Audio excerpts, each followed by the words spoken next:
Okay. So we're here today at the International Women's March in Sacramento, Core News Network, People's Revolutionary Radio, and I'm here, JV of Free Aslan. I'm here as well with Tiny. Poverty scholar in the house. I'm that houseless mama, that houseless daughter, all those people you don't want to see, never want to be. Look away from me. What you going to do, arrest me? This is our day. Yeah, and so we're here to cover the event and also do some interviews and to bring, People's Revolutionary Radio here to Sacramento and to see what the people are up to. That's right. And, we need to show this beautiful installation for listeners and viewers on our channels. First of all, thanks for tuning in. Please share this. Please get it out. There are not enough people here today. More folk need to come out. This is one of the most beautiful MMIW, that's Missing Murdered Indigenous Women installations I've ever had the blessing of seeing. It's in honor of all of our sisters who have been stolen by this Americlan injustice system, by the lies of corporate industry.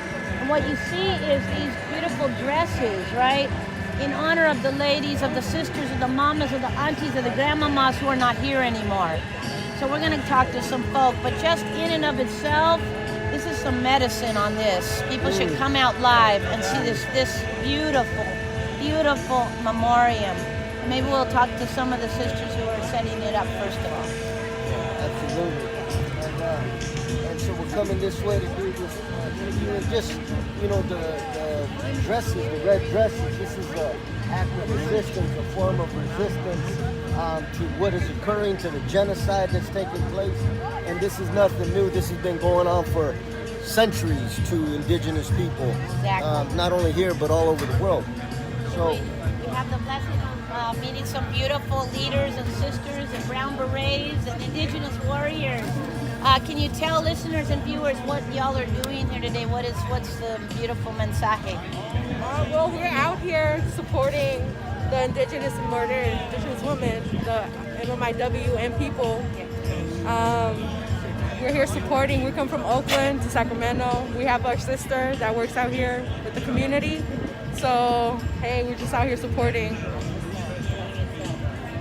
In terms of the perspective of brown berets, I know that you all are really about Chicanismo and also about Indigenous rights. So I wondered if you wanted to say anything, DOL.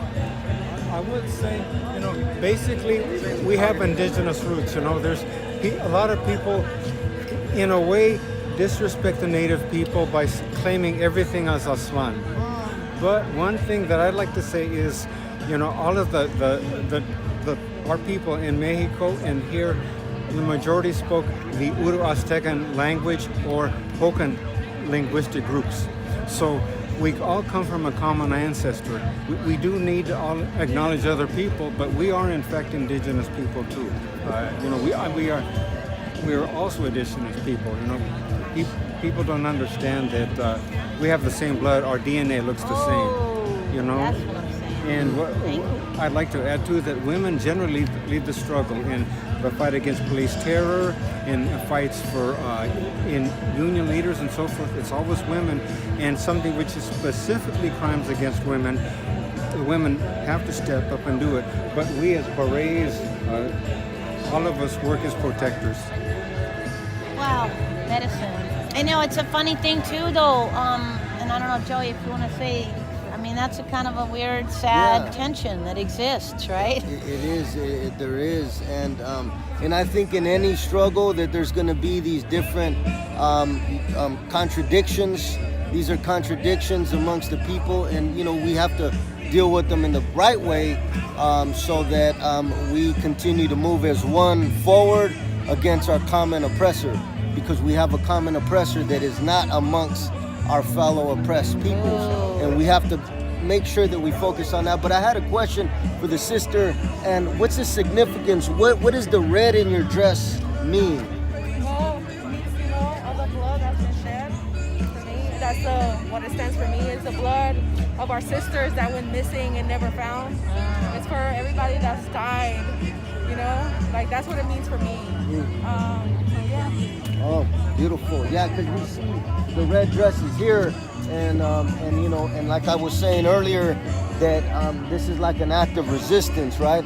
For everybody who's resisting the genocide that's committed against indigenous women and indigenous children and people.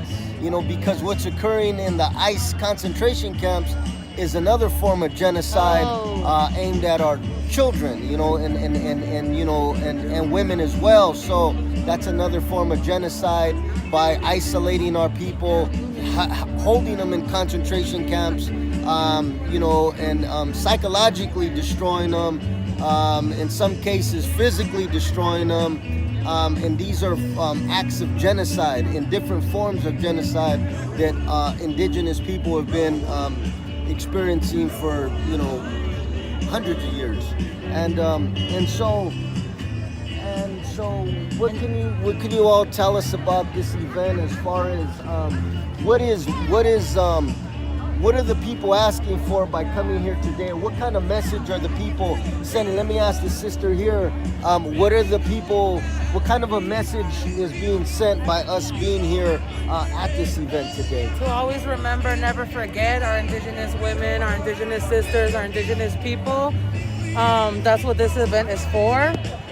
Que no se les olvide, like, lo que está pasando. Like, I know right now we have a lot of distractions, like coronavirus and like the stuff, all the drama that Trump does, but like that's all a distraction. And so we just want y'all to remember your roots. Don't forget about our Native sisters that are out there dying every single day.